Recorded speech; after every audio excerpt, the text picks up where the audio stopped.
discúlpeme por haber interrumpido su momento de oración. Me dijeron que estaba en la capilla, pero no sabía que estaba orando. No te preocupes, estaba hablando un rato con Jesús. ¿Sabes? El éxito en la misión y en la vida se alcanza orando. Padre, usted siempre me enseña muchas cosas. Enséñeme a orar.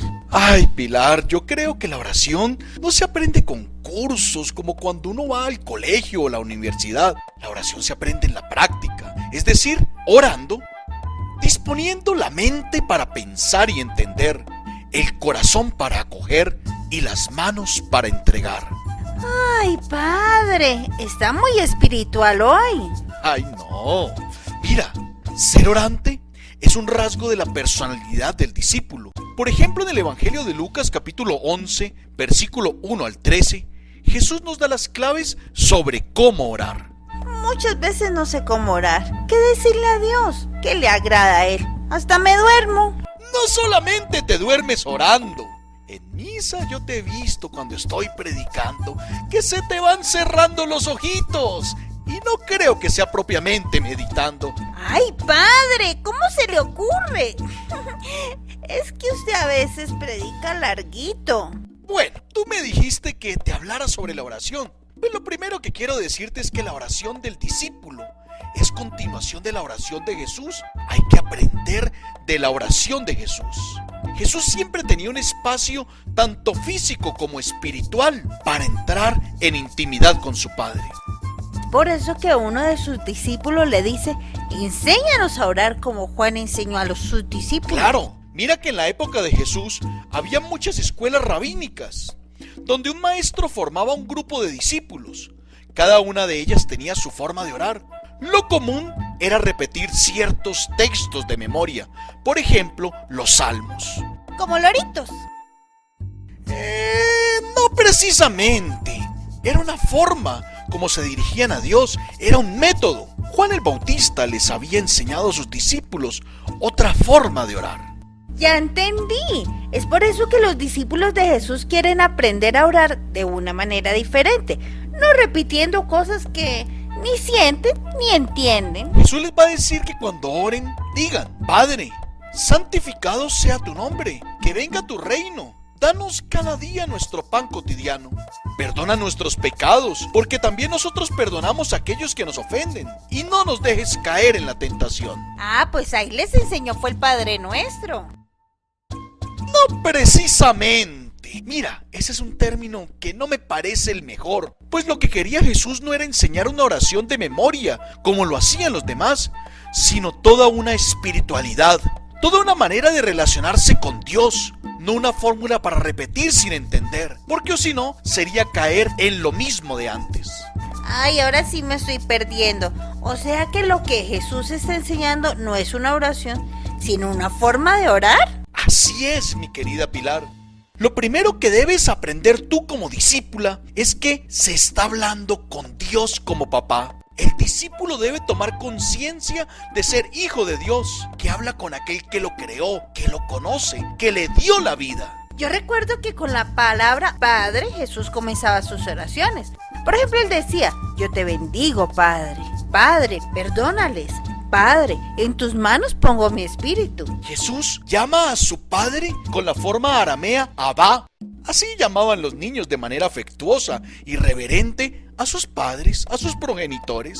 Por lo tanto, Jesús enseña a expresar cariño, pero a la vez respeto y obediencia a Dios como papá. Muy interesante.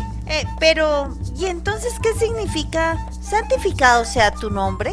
Es reconocer que el único santo es Dios, que su nombre es sublime, que su nombre es exaltado en todo el mundo y que todo lo que Él hizo lo creó según su voluntad. Es un deseo que Jesús tiene en lo profundo del corazón, una aspiración que va a enseñar a cada uno de sus discípulos. Nunca me había puesto a pensar qué era lo que repetía todas las noches. Solo lo hacía de memoria, pero no sabía el significado de las palabras.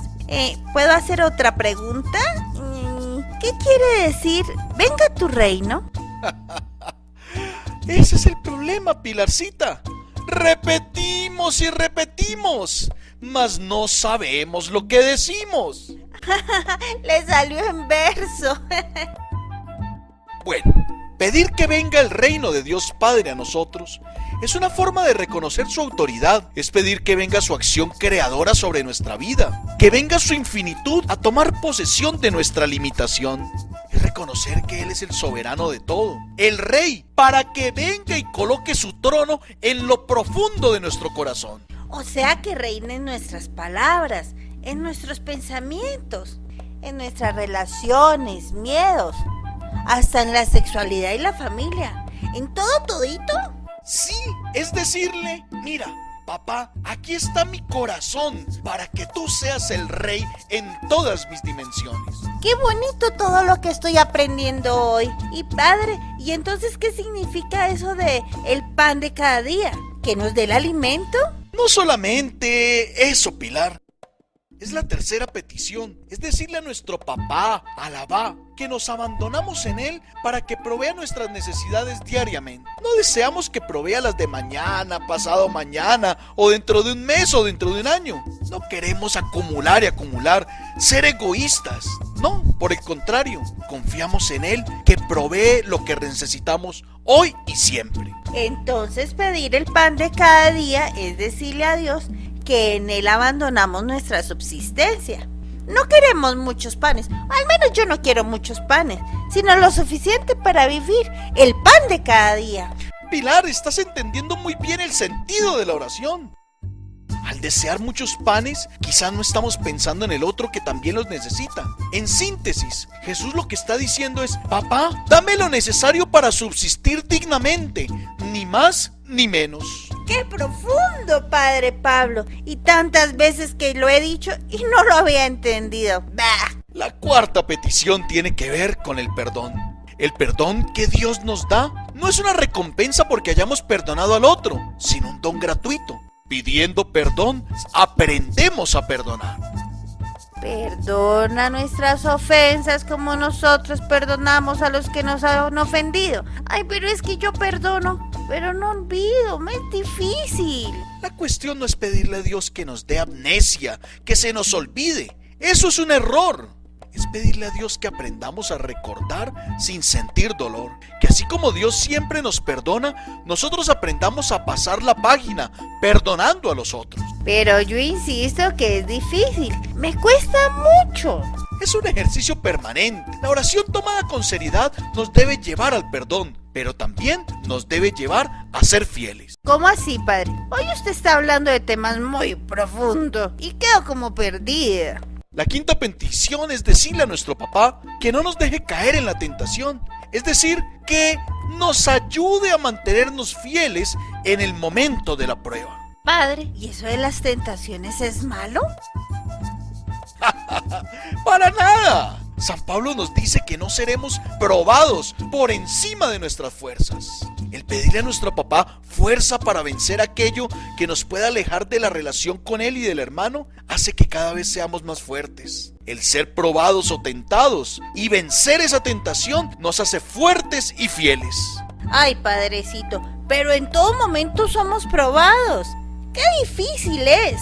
Me parece más fácil repetir la oración y listo. ¡Para nada! Repetir sin sentido y sin entender no tiene sentido. Pilar, debes tener en cuenta que la oración no es algo fácil, especialmente cuando no se encuentra respuesta inmediata. Podemos desanimarnos. Hay que perseverar, así como lo hace el amigo inoportuno de la parábola. Padre, ahora usted pasó de la oración a la ¿para qué? ¡Parábola! Era una forma literaria que usaba Jesús para explicar de manera comparada cómo es que actúa Dios. Jesús va a explicar la importancia de perseverar, colocando el ejemplo de un hombre que va a medianoche a pedirle pan a un amigo. Como inoportuno y maleducado el hombrecito, ¿no? Si fuera a mi casa, mi papá le echa el perro. Jesús enseña que la perseverancia, es decir, el insistir, todo lo alcanza. Cuando oramos perseverantemente, alcanzamos de Dios lo que deseamos. Así como el hombre consiguió los panes a pesar de ser tan tarde, de estar cerrada la puerta y de estar ya durmiendo con sus hijos. Muchas veces pensamos que los frutos de la oración se dan de manera inmediata y veo que no es así. A veces la gente pide y espera como si fuera la lotería ganársela enseguida. Tenemos que ser constantes y claros en lo que se pide. Yo creo que solo así recibiremos. Yo quiero que todo sea ya, cuando me diga amén, ya se den las cosas. Y veo que es un proceso, ¿cierto? Claro. Mira, finalmente Jesús nos va a enseñar que Dios Papá es un papá generoso. Pidan y se les dará, busquen y encontrarán, llamen y se les abrirá. Yo recuerdo que eso usted nos lo explicó una vez. Si no se pide, pues no se recibe, Pilar. Si no se busca, pues no se encuentra. La oración necesita nuestra claridad. Dios como papá no da algo que pueda hacer daño a sus hijos. Todo lo que Dios da es bueno para cada uno de nosotros. Ay, ¿cómo así, padre? Esa es la parte de la piedra, el pescado y el huevo que no entendí el otro día. Pues ¿cómo ibas a entender si estabas dormida? Te lo voy a explicar despacio para que después se lo expliques a los niños en la catequesis. Muy bien, oído atento y no me duermo. Jesús pregunta: ¿hay entre ustedes algún padre que da a su hijo una piedra cuando le pide pan? Y si le pide un pescado le dará en su lugar una serpiente, y si le pide un huevo le dará un escorpión. Es decir, así como un padre terrenal no le va a dar a su hijo una piedra o una serpiente o un escorpión engañándolo para que se haga daño, en Dios no existen las segundas intenciones. Dios todo lo que nos da es para hacernos el bien a nosotros. Es que Dios es un papá bueno, responsable, que sabe lo que necesitamos y siempre lo único que sabe dar es lo que nos conviene, lo que nos hace bien. Tan lindo, mi papito del cielo. Ah, ¿sí ves que sí entendías? Lo mejor que Dios nos puede dar es su Espíritu Santo. El mayor bien de Dios hacia nosotros es su fuerza santificadora. Ese espíritu que nos coloca en relación con Dios Padre y con Dios Hijo y a la vez con todo el universo. Y yo pidiéndole a Dios pasar el año, tener disque un computador, irme de viaje, que mis papás me compren una casa nueva. ¡Qué bobadas las que pido! Lo que uno tiene que pedir es el mayor de todos los bienes, el Espíritu Santo en nuestra vida. Pues bueno, mi querida Pilarcita, ya hemos hablado mucho de la oración. Ahora pasemos del dicho al hecho. Ven, siéntate y oremos un rato a nuestro papá. Amén.